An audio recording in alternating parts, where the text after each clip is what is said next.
नमस्कार, आप देख रहे हैं टीपीवी न्यूज और मैं हूं आपके साथ अश्विनी सरोही। बुलेटिन की शुरुआत करेंगे इस वक्त की बड़ी खबरों के साथ। जोधपुर के कुड़ी भगतासनी क्षेत्र में चल रहे धर्मांतरण के विरोध में क्षेत्र की महिला शक्ति ने एकत्रित होकर अध्यक्ष सरिता सोनी के नेतृत्व में जिला कलेक्टर को राज्यपाल के नाम ज्ञापन सौंपा है। ज्ञापन सौंपकर आरोपियों की गिरफ्तारी और जल्द धर्मांतरण पर कानून बनाने की मांग की गई है। कुड़ी क्षेत्र में कुछ ईसाइयों के द्वारा धर्म परिवर्तन करवाते हुए पाया गया और यहाँ के क्षेत्रवासी जो है उन्होंने जैसे ही ये गतिविधियों को देखा, हम लोगों को और प्रशासन को इन्फॉर्मेशन दी, बुलाया गया और वहाँ पे इनको रोकने की जो भी कार्यवाही की जा सकती है की गई और उसके बाद में इनको अरेस्ट भी किया गया, लेकिन अरेस्ट करके अगले दिन ही जमानत कर दी गई थी। और इसको आगे भविष्य में ये गतिविधियां ना हो, इसके लिए धर्मांतरण रोकने के लिए और हमारी राष्ट्रीय अखंडता को बनाए रखने के लिए हम आज माननीय जिला न्यायाधीश जी को ज्ञापन सौंपने के लिए यहाँ एकत्रित हुए हैं। जोधपुर जय नारायण व्यास विश्वविद्यालय में अखिल भारतीय विद्यार्थी परिषद की ओर से पेपर लीक मामले में वीसी के खिलाफ नारेबाजी कर प्रदर्शन किया गया। वहीं वीसी को ज्ञापन देकर आगे से परीक्षाओं में अनियमितता रोकने की मांग की गई। एबीवीपी छात्र नेता सचिन राजपुरोहित ने बताया कि कल पेपर समय से पहले ही बाहर आ गया था, जिसको लेकर वीसी को ज्ञापन देकर जांच की मांग की गई है। गत दिन कल का जो पेपर था बीए सेकेंड ईयर का इतिहास का फर्स्ट का पेपर था, जो कि लीक हो चुका था। 3 बजे पेपर का शुरू होने का समय था और 2:30 बजे ही पेपर व्हाट्सएप पर और सोशल मीडिया ग्रुप्स पर वायरल हो चुका था। इस बात की हमने पुष्टि करी, हमने हेड ऑफिस आकर पता करा तो हेड ऑफिस पर कोई उपस्थित भी नहीं था।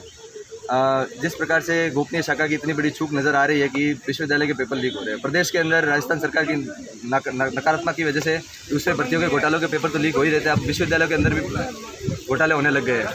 इसके अंदर गोपनीय शाखा अध्यक्ष, परीक्षा नियंत्रक और कुलपति की सरासर इन्वॉल्वमेंट लग रहा है। जो आज अखिल भारतीय विद्यार्थी परिषद में प्रदर्शन कर ज्ञापन सौंपने के लिए हम लोग यहाँ पहुँचे थे, कुलपति महोदय यहाँ पर उपस्थित नहीं थे और रजिस्ट्रार मैडम अपने ऑफिस में होते हुए भी बाहर नहीं आए, तो हम लोगों ने पूरा केंद्रीय कार्यालय बंद करा दिया गया है। और अब जब तक हमारी मांगें सुनने कोई यहाँ पर नहीं आएगा तब तक हम यहाँ से उठेंगे नहीं। हमारी ये मांग है कि जो भी इसके अंदर लिप्त है उन पर सख्त से सख्त कार्रवाई हो और तुरंत प्रभाव से गोपनीय शाखा अध्यक्ष और परीक्षा नियंत्रक को बर्खास्त किया जाए और कुलपति से इस्तीफे की मांग करते हैं। अखिल भारतीय विद्यार्थी परिषद सचिन राजपूत विश्वविद्यालय। अजमेर के सरकारी अस्पताल में डॉक्टर और नर्स के बीच हुए विवाद का मामला तूल पकड़ता जा रहा है। ऑपरेशन थिएटर में महिला नर्सिंग कर्मी के साथ दुर्व्यवहार की घटना को लेकर कोटा में भी नर्सेज एसोसिएशन में रोष व्याप्त है।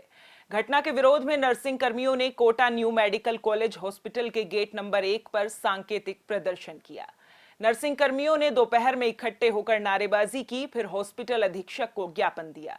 जानकारी के अनुसार अजमेर के सरकारी अस्पताल की महिला नर्सिंग कर्मी ने रेजिडेंट डॉक्टर पर शराब के नशे में अभद्र व्यवहार, छेड़छाड़ और थप्पड़ मारने का आरोप लगाया था। मामला सामने आने के बाद नर्सिंग कर्मियों ने विरोध प्रदर्शन किया है। धौलपुर जिले के बाड़ी उपखंड में पुलिस और कुशवाहा समाज के बीच झड़प हो गई। इस झड़प में अवैध देसी कट्टों से फायरिंग की गई और जमकर ईंट और पत्थर बरसाए गए। इस पत्थरबाजी में कई पुलिसकर्मी घायल बताए जा रहे हैं। हॉस्पिटल रोड से लेकर महाराज बाग चौराहे तक ईंट और पत्थर के रोड़े साफ नजर आ रहे हैं। दरअसल रात को आपस में हुए झगड़े में 2 मुलजिमों को पुलिस थाने पकड़ कर ले गई। इस बीच एक मुजरिम कृष्ण कुशवाहा की बाड़ी पुलिस हिरासत में मारपीट से तबीयत बिगड़ गई। उसे थाने से बाड़ी हॉस्पिटल भर्ती कराया गया, जहां से उसे धौलपुर जिला हॉस्पिटल भर्ती करवाया गया है। इससे नाराज होकर कुशवाहा समाज के लोग बसेड़ी चौराहे पर एकत्रित होने लगे। इस दौरान भीड़ बढ़ गई। जब पुलिस ने भीड़ को नियंत्रित करने के लिए बल का प्रयोग किया तो पब्लिक भड़क गई और फिर जमकर ईंट पत्थर बरसाए और अवैध देसी कट्टों से फायरिंग करने लगे।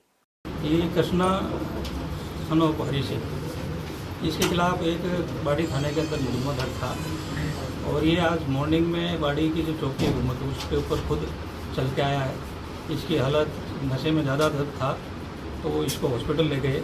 हॉस्पिटल के अंदर इसको बिल्कुल चेक किया, सारा इसका नशा शराब में होना सब पाया गया। इसके सारे पैरामीटर्स सही हैं, तो उस टाइम भी सही थे और बाद में अब यहाँ ट्रीटमेंट कराने के लिए लाए और डॉक्टर साहब से मेरी बात हो गई, ट्रीटमेंट सब हो गया, इज ऑल राइट। मैंने बात भी की है, बात कर रहा है और इसकी तबीयत बिल्कुल सही है। तो फिलहाल बाड़ी में उपद्रव हो गया, तनाव फैल रहा है, उसके लिए इसको लेके बाड़ी के अंदर कोई पत्रबाजी की बात आई है सामने। मैंने वहाँ एक्स्ट्रा जाब्ता भेज दिया उसको भी कंट्रोल करते फिर फायरिंग का भी हैं। सूचना आ फायरिंग रही की है। बात बिल्कुल गलत है, फायरिंग कुछ नहीं हुई है, पत्थरबाजी हुई है, उसको लेके एक्स्ट्रा जाब्ता भेज दिया, उसको कंट्रोल। कि मरीज कृष्णा पुत्र हरि सिंह 30 वर्ष निवासी बाड़ी से जिला चिकित्सालय में आया है, जिन्होंने भर्ती किया है।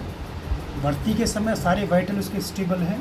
अभी मरीज कॉन्शियस है, कोऑपरेटिव है, बातचीत कर रहा है, क्लिनिकली पेशेंट स्टेबल है, किसी प्रकार की कोई समस्या इसमें नहीं है और पूर्ण रूप से मरीज इस समय स्वस्थ है। धौलपुर पुलिस अधीक्षक नारायण टोगस के निर्देशन में बचन सिंह मीणा अतिरिक्त पुलिस अधीक्षक के सुपरविजन में अवांछनीय तत्वों, अवैध रेता बजरी, अवैध हथियार, अवैध खनन, जुआ सट्टा, अवैध शराब, वंचित मूल एवं स्थायी वारंटियों के विरुद्ध धरपकड़ अभियान चलाया जा रहा है, जिसके तहत सरमथुरा थाना पुलिस ने अवैध हथियारों की धरपकड़ अभियान की कार्रवाई के दौरान अलग अलग स्थानों से 2 अवैध देसी कट्टे, 315 बोर, 4 जिंदा कारतूस, 315 बोर के साथ 2 बदमाशों को गिरफ्तार किया है। दूदू कस्बे से गत दिवस को 3 सगी बहनें और 2 मासूम बच्चे लापता हो गए। परिजनों ने मामला दूदू थाने पर दर्ज करवा दिया है। लापता हुई 2 बहनें 9 महीने से गर्भवती हैं, लेकिन 24 घंटे पूरे हो जाने के बाद भी लापता बहनों और बच्चों का कोई सुराग नहीं मिलने से परिजनों और समाज के लोगों ने पुलिस के प्रति आक्रोश जताया, जिसकी सूचना पर दूदू विधायक ने पुलिस के आला अधिकारियों से बात कर परिजनों को जल्द ही बरामदगी के लिए आश्वस्त किया और पुलिस के अधिकारियों को निर्देश दिए हैं कि जल्द ही टीमों का गठन कर बरामदगी के प्रयास तेज किए जाएं, जिसके बाद परिजन और समाज के लोग शांत हुए।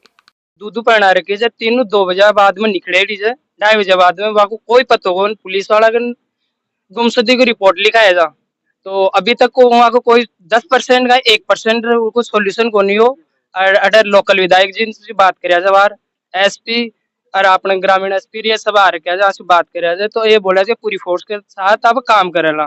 तो उन्होंने अभी यही भाषण देके गए थे और अभी तक कोई पता नहीं पुलिस की तरफ से 1% काम नहीं हुआ। अभी तक जो भी काम किया है हमने कल 4 बजे के बाद से लेकर रात को 3 बजे तक एक गांव के मतलब लगभग दूदू से 30 किलोमीटर का एरिया है, उसको सब कुछ नहीं मारा।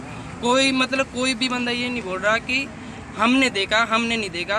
3 बहनें हैं, उनके साथ एक के पास 25 दिन का बच्चा था, वो 26 दिन का था और आज उनका नाम था 27वें दिन और दो प्रेग्नेंट थी, एक 4 साल का बच्चा भी था उनके साथ और वो मतलब तीनों का 5 का कोई पता नहीं है अभी। ये परिजन हमारे साथ ही हैं।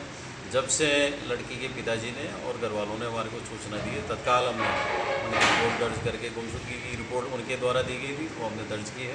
तत्काल जो संदिग्ध नंबर थे उनकी CDR निकलवाई है, लोकेशन निकलवाई है। संदिग्ध लोग थे उनको उन्होंने पुलिस थाने में भी लेके आए हैं। इनके घर जाने के रास्ते जो जानकारी मिल सकती है वो सारे प्रयास पुलिस द्वारा किए जा रहे हैं। लास्ट लोकेशन जहाँ पर आई थी उस लोकेशन पर जाके उसके आसपास के एरिया को भी छाना है।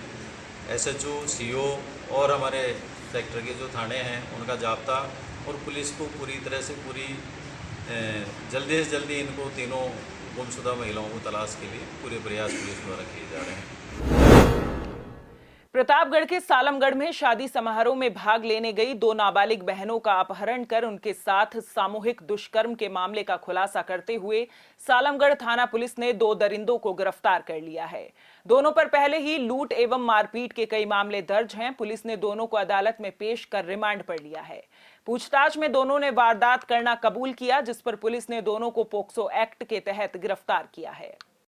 प्रतापगढ़ में परिजनों द्वारा सूचना दी गई कि उनके परिवार की 2 12 साल की बच्चियों के साथ सामूहिक दुष्कर्म की घटना हुई है। वो किसी शादी समारोह में गई थी, वहाँ से 2 अज्ञात मुलजमानों ने उनको अगवा कर उनके साथ मार पिटाई कर और सामूहिक बलात्कार जैसे जघन्य व गंभीर अपराध को पारित किया। जैसे ही ये सूचना हमें मिली त्वरित हमने FIR तुरंत दर्ज की, 5 टीम्स का गठन किया, जिसमें से एक टीम द्वारा इन आरोपियों को चिन्हित किया गया, आइडेंटिफाई किया गया। बाकी 3 टीम्स द्वारा उनके विभिन्न ठिकानों पर दबिश दी गई और एक टीम ने तकनीकी रूप से बाकी टीम्स को सहयोग किया। हमारे लिए बड़ी चुनौती ये रही कि इनके पास, दोनों ही आरोपियों के पास कोई मोबाइल फ़ोन नहीं था। इसीलिए लगातार 3-4 दिन तक हम इनके विभिन्न परिवारजन, रिश्तेदार, दोस्तों के ठिकानों पर, संभावित ठिकानों पर लगातार दबिश दी गई। कल हमें जरिए मुखबिर सूचना मिली कि जो हुलिया हम आमजन से अपील कर रहे थे बार बार कि इसमें हमें सहयोग दें, अगर इस तरह के हुलिये के अगर आप लोगों को व्यक्ति मिलते हैं, दिखते हैं तो आप हमें ज़रूर बताइएगा। तो जरिए मुखबिर हमें कल सूचना मिली कि एक स्कूल के पास ऐसे 2 लड़के खड़े हैं, तो टीम ने तुरंत दबिश देकर उन दोनों को गिरफ्तार किया। लोकसभा अध्यक्ष ओम बिरला ने कोटा शहर के विभिन्न इलाकों में भीषण गर्मी में नंगे पैर घूम रहे लोगों और बच्चों को सड़क पर चप्पल पहनाकर अभियान की शुरुआत की। सीआईडी सर्किल से इस अभियान की शुरुआत की गई। इस मौके पर पत्रकारों से बातचीत करते हुए लोकसभा अध्यक्ष बिरला ने कहा कि तपती गर्मी में सड़कों पर लोगों के नंगे पैर चलने से उन्हें पीड़ा होती है, इसके चलते ये अभियान चलाया गया है। उन्होंने कहा कि पूरे संसदीय क्षेत्र में लोगों को चप्पल पहनाने का अभियान चलाया जाएगा। इसमें सामाजिक कार्यकर्ताओं का भी सहयोग लिया जाएगा। बिरला ने इस अभियान में लोगों से अधिक जुड़ने की अपील की। भीलवाड़ा शहर में आदर्श तापड़िया हत्याकांड मामले में कलेक्ट्रेट के बाहर हो रहे धरना प्रदर्शन में एक बार फिर हंगामा हो गया। बता दें कि धरने को लेकर भाजपा की एक महिला नेता ने टिप्पणी कर दी, जिसका वीडियो सोशल मीडिया पर जमकर वायरल हो रहा है, जिसके बाद एहतियात के तौर पर कोतवाली पुलिस ने महिला नेता को गिरफ्तार कर लिया। इसको लेकर हिंदू संगठनों ने कोतवाली थाने पर पहुंचकर विरोध जताया। में लगातार हिंदू समाज का धरना चल रहा है। 15 दिन से यह आंदोलन चल रहा है। कल रात्रि को 20-22 साल की कोमल जैन को मुकदमा दर्ज कर आज सुबह उसको गिरफ्तार कर लिया जाता है, जबकि पाकिस्तान जिंदाबाद के नारे लगाने वाले सांगानेर के मुसलमानों के खिलाफ 10 दिन हो गए एफआईआर दर्ज किए, उनको अभी तक किसी को गिरफ्तार नहीं किया। जैसे ही उसकी गिरफ्तारी होती है समाज में आक्रोश होता है और आज पूरा भीलवाड़ा बंद हो जाता है। और एक घटना 4 दिन पुरानी, एक महिला के साथ में 3 मुसलमानों द्वारा लगातार गैंग रेप किया जा रहा है, उसकी रिपोर्ट थाने में दे रखी है, परंतु कोई कार्रवाई नहीं होती है। और कल रात्रि को 2 बजे उसका भी अपहरण हो जाता है। ऐसी जघन्य घटना इस भीलवाड़ा के अंदर हो रही है। आज भीलवाड़ा शहर बंद है, कल पूरा जिला बंद रहेगा। विश्व हिंदू परिषद विभाग मंत्री गणेश प्रजापति। इस बुलेटिन में फिलहाल इतना ही। देश प्रदेश की तमाम बड़ी खबरों के लिए देखते रहिए टीपीवी न्यूज। नमस्कार।